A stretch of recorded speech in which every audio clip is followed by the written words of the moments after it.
ভারতের বাইরে পরিচিত যতগুলি হিন্দু মন্দির আছে তার মধ্যে এটি একটি, যা লর্ড মুরুগান বা শিবপুত্র কার্তিকের নামে এই মন্দিরটি তৈরি।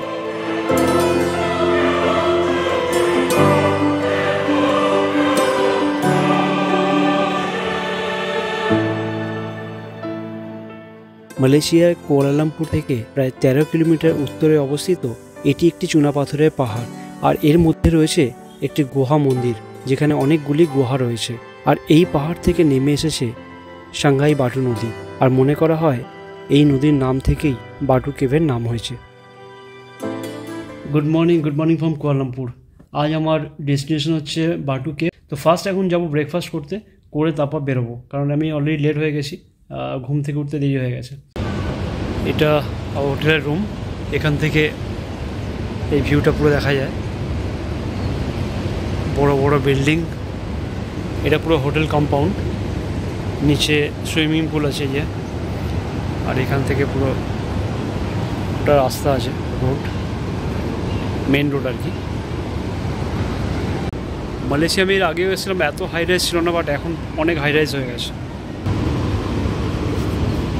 প্রচুর চাইনিজ ইনফ্লুয়েন্স এখানে বেড়ে গেছে, আর যার জন্য প্রচুর বিল্ডিংও হচ্ছে, এখানে হাই রাইজও হচ্ছে। এখন চলে এসেছি বাটু কেভ। পিছনে দেখছেন যে লর্ডস মুরুগান।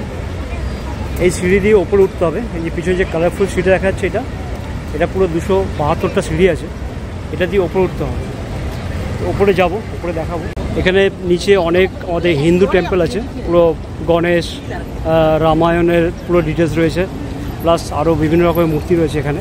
এদিকেও রয়েছে, ওদিকটা ওয়াশরুম আছে, এখানে একটা রেস্টুরেন্ট রয়েছে, আর এখানে এটা পুরো বাস স্ট্যান্ড। তো বাসগুলো এখানে এসে দাঁড়ায়।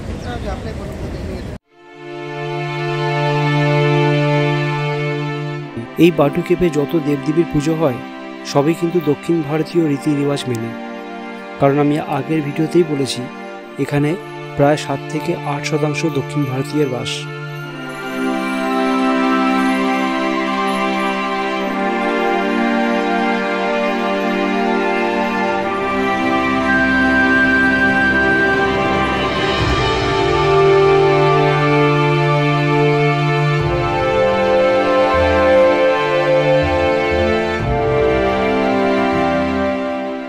এটা ওয়ার্ল্ডের সবথেকে বড় মুরুগান স্ট্যাচু।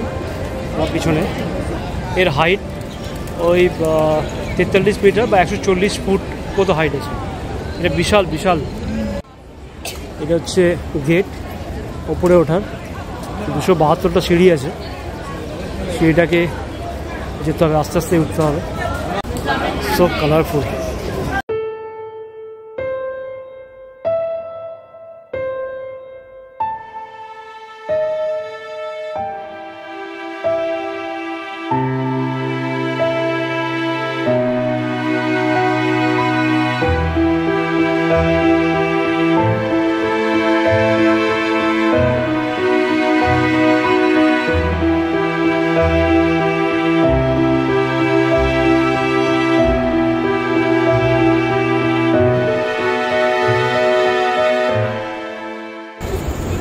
দুশো 72খানা স্টেপ, অবস্থা খারাপ হয়ে যাচ্ছে উঠতে।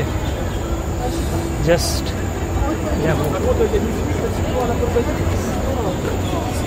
দাঁড়িয়ে উঠতে হবে, একবারে ওঠা সম্ভব না।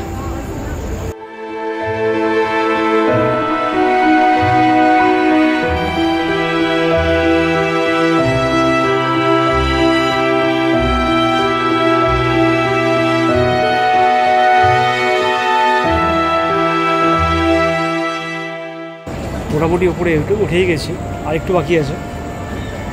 জাস্ট দেখো কোত্থেকে এসেছি আমি। নিচে দেখা যাচ্ছে, ওই যে দূরে দেখা যাচ্ছে, কোথা থেকে এসেছি।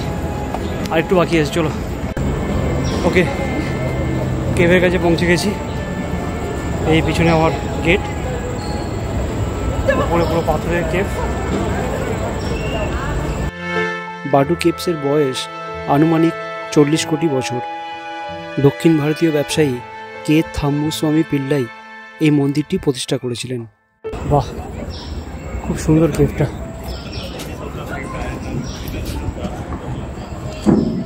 আর এখানে কি সুন্দর ঠান্ডা, পুরো কেভটা দেখো জাস্ট।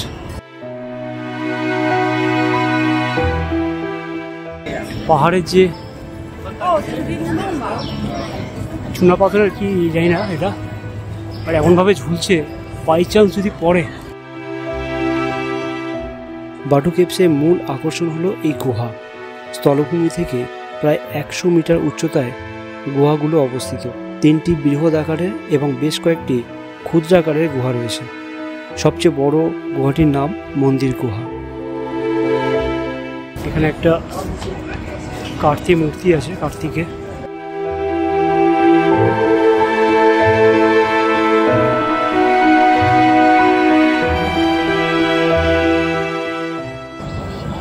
চলো ভেতরে যাই। কেভের ভেতরটা পুরো ফ্ল্যাট, মানে এই জায়গাটা পুরো সুন্দর ফ্ল্যাট করে রেখেছে যাতে সবাই এসে একটু বুঝতে পারে। ভেতরটা খুব সুন্দর। ওদিকে একটা সিঁড়ি আছে, ওই সিঁড়ি দিয়ে উপরে ওঠা যাবে, ওই দিকটাই যাওয়া যাবে।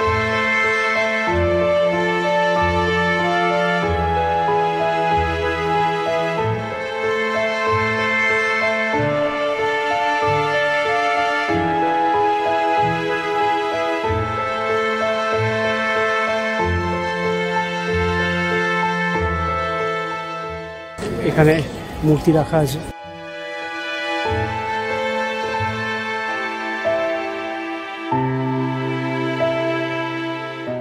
আর এর সিলিংয়ের উচ্চতা প্রায় 100 মিটার।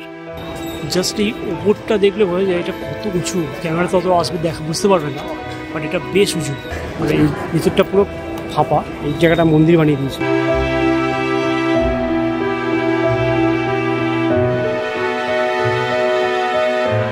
আর এটা টেম্পল, টেম্পলের ভেতরে যাবো। এইখানে জুতো খুলতে হবে, চলো যাই।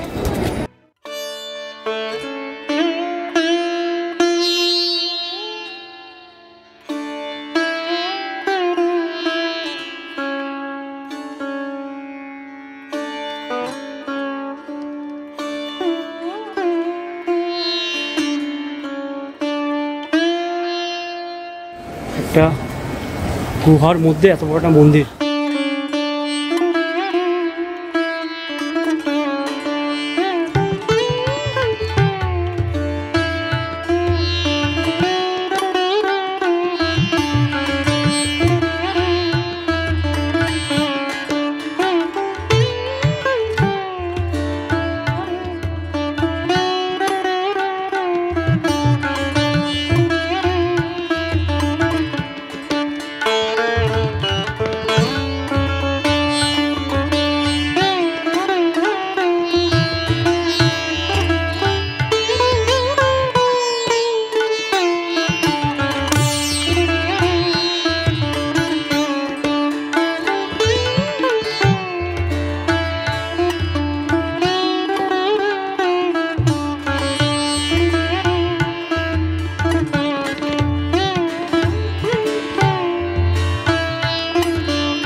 ওই দূর থেকে একটু সূর্যের আলো ঢুকছে এখানে, এখান থেকে।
দেখো যেটা বলছিলাম বা ভাবছিলাম সেটাই হলো, উপর থেকে একটা পাথর এক্ষুনি এখানে পড়লো, তার আওয়াজ কি, এত উঁচু থেকে পড়লো পাথরটা, ভাগ্যিস কেউ চোট পায়নি।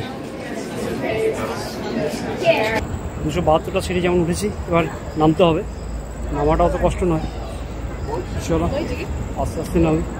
বাট সিঁড়িগুলো কিন্তু বড্ড খাড়াই খাড়াই সিঁড়ি, দম বেরিয়ে গেছিলো ওঠার সময়।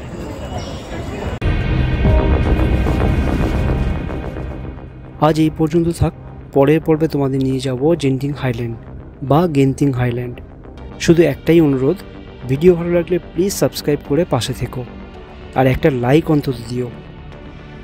আর কোথাও যদি কোনো খামতি থাকে প্লিজ কমেন্টে জানিও। সবাই ভালো থেকো, দেখা হচ্ছে নেক্সট ভিডিওতে, টাটা।